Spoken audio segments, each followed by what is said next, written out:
We could easily spend an entire year discussing how life on Earth has changed in the last 3.5 billion years. However, that's beyond the scope of this course, so we'll content ourselves with doing an oversight of the highlights. Certain aspects of the timeline you will see will be reintroduced as we delve deeper into our examination of all the different forms of life on Earth. First of all, some perspective. The Earth has been around 4.5 billion years. The earliest fossils have come from about 3.8 billion years ago. That doesn't mean there wasn't life before that. As a matter of fact, some scientists have suggested life may have begun on Earth more than once before it stuck. Regardless of when life started, the first or only time, it has been going on quite a while before we arrived on the scene. The graphic above does a wonderful job of illustrating that. If you imagine the history of Earth as being somewhat like a clock, then that little sliver at the top labeled humans indicates we arrived at the very last second. Therefore, it's no small task attempting to fill in 4.5 billion years. What you see are the big things that happened. First, Earth forms, prokaryotes, oxygen in the atmosphere, single-celled prokaryotes, similar to the protists of today, multicellular eukaryotes, the rest of us. Then not till about 500 million years ago did animals and plants start appearing in the ocean first. A little bit later on, life moved on to land, and finally us. Relatively speaking, it didn't take too long for life to take a pretty good hold. Only about 300 million to 400 million years later did the prokaryotes arrive and quickly separated along two domains, archaea and bacteria. It is the prokaryotes that have and still dominate Earth's history. They've been here longer, there's substantially more of them, mass-wise, than all the other eukaryotes combined. This is a huge diverse group with some of the most bizarre organisms, which will be discussed more during the prokaryote lectures. A very good question regarding early life would be, what did it do to support metabolism? We saw how protocells could be prompted to do some basic metabolism, but we're a long way from a protocell to prokaryotes. If there were no producers, that is, photosynthesizers, producers because they produce food, then what did the other organisms eat? Well, it turns out many prokaryotes have this incredible ability to extract energy needed for metabolism from practically anything. Some use carbon dioxide and hydrogen, both very common on Earth, creating methane and releasing energy. Others oxidize. Remember, oxidize is to lose electrons and release energy. Sulfur or sulfur compounds like hydrogen sulfide, H2S. One species in the picture, recently discovered only on the rusting hull of the Titanic, was found to be able to live off the iron plates of the ship by oxidizing the iron in them, literally living off eating metal. Many others are capable of using minerals and rocks such as iron pyrite as food. Collectively, these types of organisms' feeding styles considered chemoautotrophs. Organisms that live this way do so by producing their own food, like plants. However, not getting energy from the sun, but from the oxidation of chemical compounds. You're probably more familiar with photoautotrophs, who make food using the sun, photo, as energy, plants and others. Photosynthesis. Given an organism has access to sunlight, the Titanic is 2 miles down and no light reaches there. The photoautotroph is the much more efficient at creating food. So as we learned in our discussion of Darwinian evolution, something much more efficient would be favored. Thus, if sunlight is around, photoautotrophic is the way to go. In science, Occam's razor is the adage dealing with parsimony. It is the premise the correct answer to a question is very often the easiest one. Standing on the beach at night and observing a bright light in the sky, we could generate several hypotheses to explain. The light is a planet. The light is a star. The light is on a plane. The light is a UFO. And although it could be argued all are possible, clearly one is less possible, that is, less parsimonious than the others. The slide provides us a chance to practice our understanding of parsimony and asking an important question about the path by which photosynthesis evolved.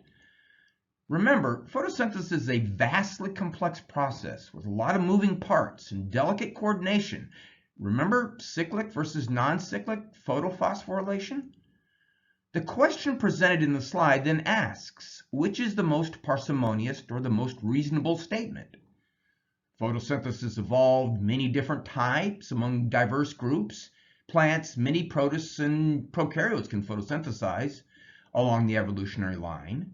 Or photosynthesis evolved once and was retained in some groups, while others, animals for example, lost the ability somewhere along the evolutionary line. Indeed, it's easier to lose a complex structure or process versus create it again from scratch. If you're wondering about convergent evolution here, you'd be technically correct, but again, remember, changing a body form to become better adapted at swimming in water is substantially different from developing the whole process of photosynthesis all over again. Once photosynthesizers arrived on the scene about 2.7 billion years ago, things would never be the same. They grew in massive amounts, forming huge, dense mats. The stromatolites in this photo bear evidence to that. These columns formed through the binding together of floating materials by a film produced by prokaryotic photosynthesizers, Anabaena and Oscillatoria, for example. The formation of the separate columns occurs due to the erosion from ocean water. No doubt, the advent of photosynthesis had opened up the door for a host of diverse organisms. There was plenty of sunlight, and photosynthesis did a wonderful job of providing food. But recall the equation for photosynthesis indicates the byproduct is oxygen. At first, this oxygen stayed in the water where the first photosynthesizers lived, where it was chemically combined with iron. After a while, the amount of oxygen was beyond the iron's ability to incorporate it, and the excess diffused into the atmosphere, rising to significantly higher levels in a relatively short period of time. However, not all organisms were better off. The anaerobic prokaryotes would not have fared well, and in some cases went extinct. But who did benefit from this rise in oxygen would have been the higher metabolic organisms like the eukaryotes. As a result, the dramatic rise in oxygen about 2.2 billion years ago coincided with a concurrent rise in the diversity and abundance of eukaryotic algae with chloroplasts, which is an interesting story we'll get to in just a bit. As stated, this rise in atmospheric oxygen occurred rather quickly. By about 1.8 billion years ago, oxygen concentration had begun to level off at levels a little less than the 10% of present-day levels. This dramatic rise led to an oxygen revolution, where organisms who could survive with this increased concentration of oxygen flourished, while others who could not either went extinct or survived through a process known as endosymbiosis. More on that in a moment. But let's look a bit more at what was going on with the eukaryotes during this time. Due to the increased oxygen, there were many opportunities for organisms to adapt in ways not available before levels rose. It is some of these adaptations which make the process of endosymbiosis possible. An increase in oxygen levels, as we have found out, led to a diversity of more metabolically demanding organisms, the eukaryotes. And although perhaps already around at the end of this dramatic rise in oxygen levels, about 1.8 billion years ago, this type of life did not really flourish until over about 500 million years later, about 1.2 billion years ago. Among other things, the increase in oxygen levels allowed for a greater degree of complexity than found in prokaryotes.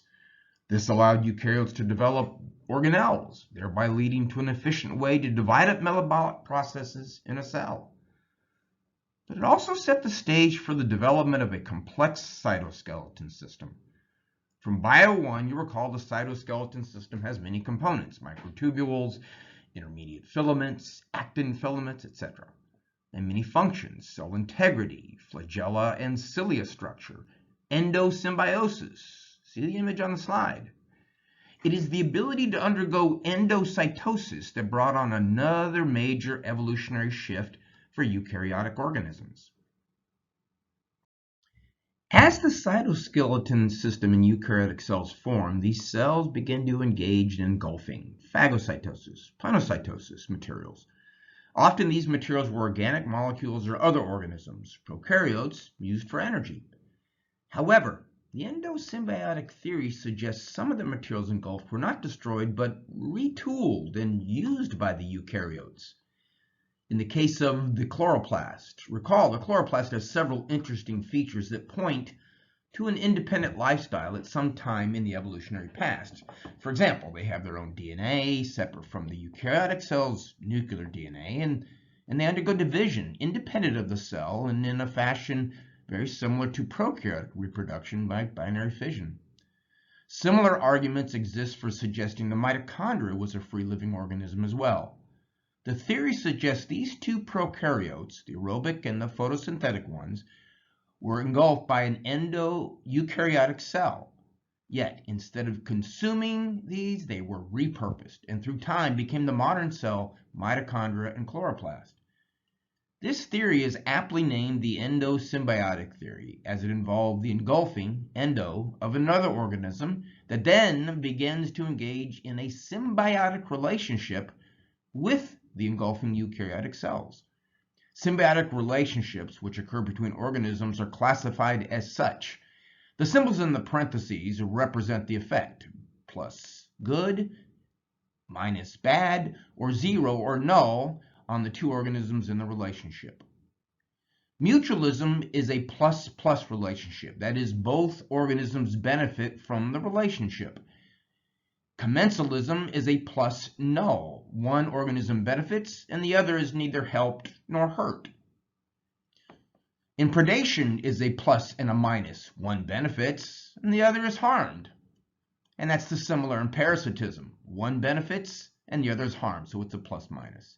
Competition is a minus-minus because both lose because neither one gets it all. It has to be shared. From here, about 1.2 billion years ago, not much happened for the next 3/4 billion years or so, and then life exploded. The explosion was not of the type you'd find from a bomb or dynamite, but more an explosion in life's diversity.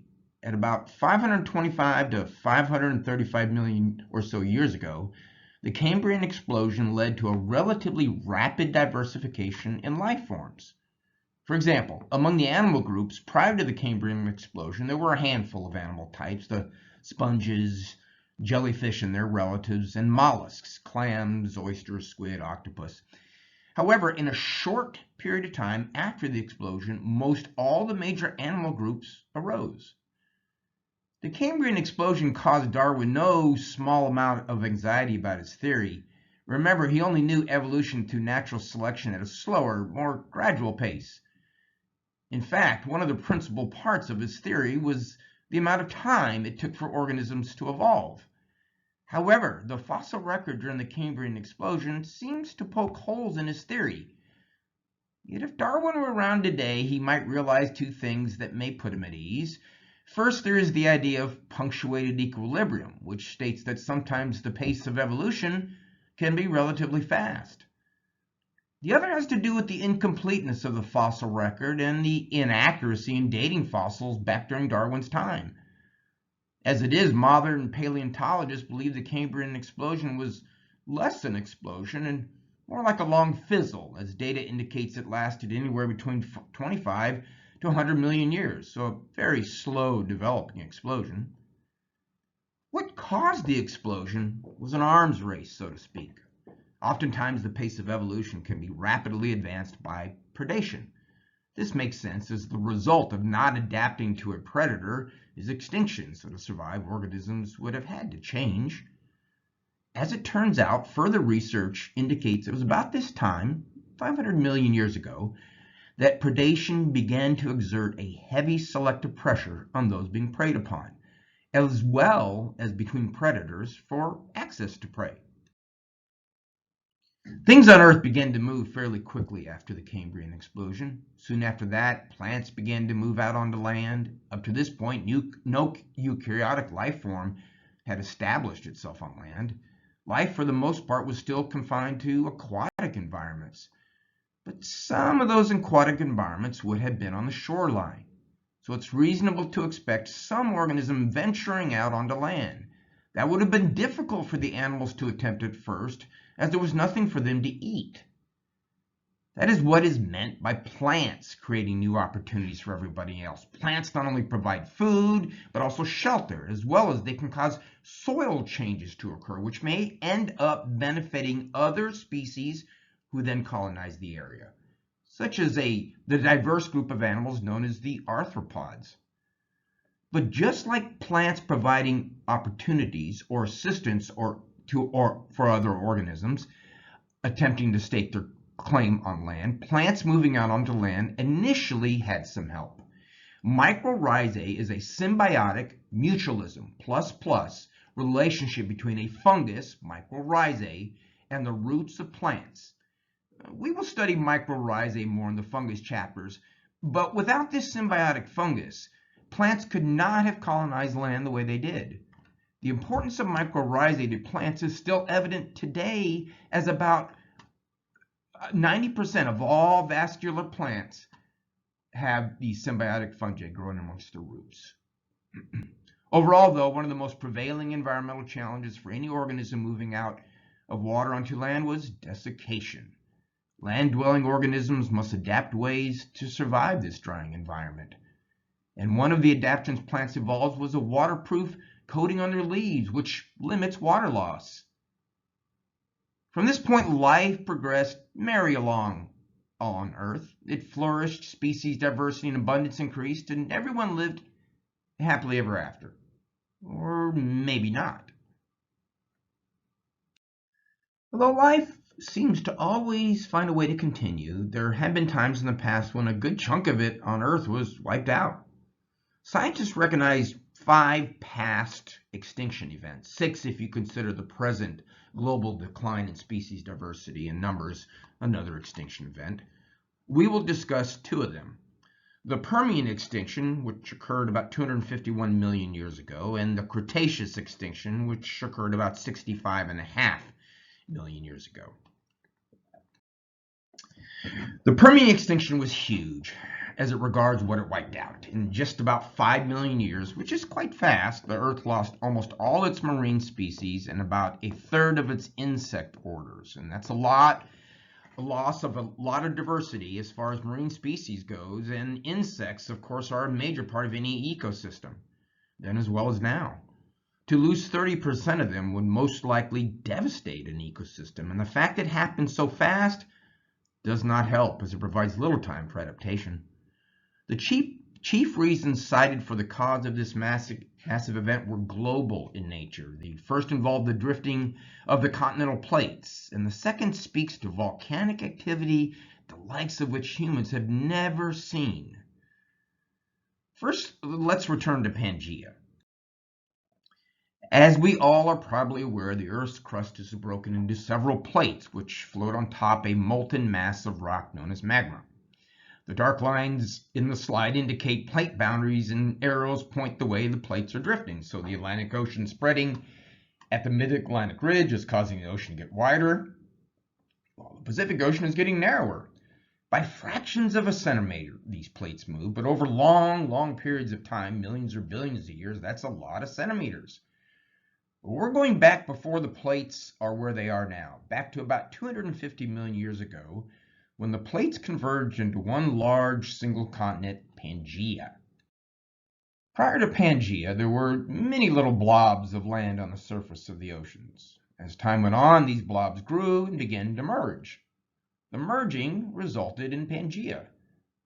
But why did this cause such a massive extinction, especially among ocean organisms? Perhaps obvious, but most ocean species aren't found out in the middle of the ocean. There's little to eat out there. Most species' abundance and diversity is usually going to be along the coast where there is the ecosystem to support all in the food web. The plants are in shallow enough water they can get sunlight to photosynthesize, thereby producing food and sustaining the herbivores and eventually the carnivores of the ecosystem. So lots of coastline leads to lots of species, numbers, and kinds. But take a look at Pangaea. From a bunch of little blobs of land, think like an island archipelago, to one large blob of land, the amount of coastline decreased significantly. Less coastline meant less habitat for coastal species and so extinction. But it wasn't bad for everyone everywhere. For terrestrial species, the formation of Pangaea created new habitats in the continental interiors where the climate was much drier and cooler. The creation of new habitats necessitated adaptations to accommodate these new conditions. Another contributing factor believed behind the Permian extinction was volcanic activity, and not the type of volcanic activity we're used to in today's world. Millions of years ago, the Earth was seething with volcanoes and huge lava lakes, like the kind researchers suggested covered much of central Russia, as seen in the map. These huge reservoirs of lava created havoc for the global climate, as you might imagine. As you can see, it is often a combination of events which lead to a mass extinction. But extinctions, while not so good for those who went extinct, provide wonderful new opportunities and niches for species to adapt and evolve and fill. And so it was. The Permian extinction opened the doors to these critters, the dinosaurs. Recall how the formation of Pangaea destroyed coastline, bad for marine organisms, but also produced drier inland climates. For organisms that could adapt to these drier conditions, these new habitats provided a plethora of chances for critters to adapt. The dinosaurs were one of these organisms. As reptiles, they had decreased their dependency on water for their lifestyle, something we will discuss more when we get to amphibians and reptiles later in the course. And therefore, they were able to exploit these new, drier, away from the coast habitats. The dinosaurs did quite well and ruled the Earth for much of the Mesozoic. However, essentially overnight, that all changed. You see, the solar system was much less a pinball gallery now than it was, but there were still big chunks of rock roaming through space. And one, the size of Manhattan Island, had the Earth in its sights. About 65 million years ago, a huge asteroid impacted the Earth near the Yucatan Peninsula. Traveling at such great speed and with such mass, the effect on Earth was catastrophic. The asteroid peeled away layers of the Earth's crust, much like you peel an orange. Fire and hot embers flew well up into the atmosphere, drifted along, eventually settling down and causing massive fire outbreaks. The evidence for an asteroid impact, known as the Alvarez theory after the scientist who proposed it, is interesting. If you look at the photo, the red arrow is pointing to the boundary between the dinosaurs below the line and the rest of time after the dinosaurs went extinct, above the line. The line in that narrow dark band, which is comprised of an element iridium, which is rare on Earth but common on asteroids.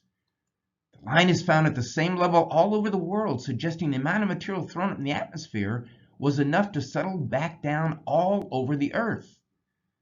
This material kicked up into space by the asteroid took a long while to settle back down to ground. In the meantime, the Earth's producers suffered under the diminished sunlight, and so plants began to die. Then massive dinosaur herbivores began to starve, followed by the massive dinosaur carnivores who had nothing left to eat. Just a few smaller species and some early mammals survived.